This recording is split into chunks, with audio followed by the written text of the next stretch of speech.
আসসালামু আলাইকুম ওয়া রাহমাতুল্লাহি ওয়া বারাকাতুহু। আলহামদুলিল্লাহ সুম্মা আলহামদুলিল্লাহ। আরা রোহিঙ্গা জাতি বর্মার সরকারর নির্যাতনতে জুলুম নিপীড়ন সৌরাচার সৌরভারি আরা বাংলাদেশের মাঝে আশ্রয় লই। আলহামদুলিল্লাহ বাংলাদেশের জনগণ হইতে বাংলাদেশ সরকার হইতে আরা রাজিয়া ৮-৯ বছর পর্যন্ত আরার আশ্রয় দিয়ে আলহামদুলিল্লাহ।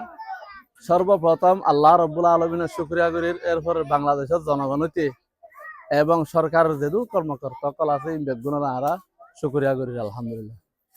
আজিয়া ঈদ উল ফিতরের দিন তো আর আজিয়া ইয়ানকাল মুসলমানের দেশ হিসাবে আরারে বেশি বাংলাদেশের সরকারের বাংলাদেশের জনগণে আরারে রক্ষা করে হেফাজত করে দেহ তাল্লাই বলি আরা ঈদ উদযাপন করি ভাজি, ঈদরে পালন করি ভাজি।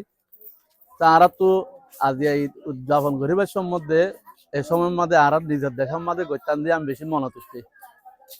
তো এই আর দেশের মধ্যে নিজের দেশত নিজে একটা স্বাধীন গড়ি পাইলেও কিন্তু ইয়ান মুসলমানদের দেশের ইয়ান আমার বেশি কম লাগে।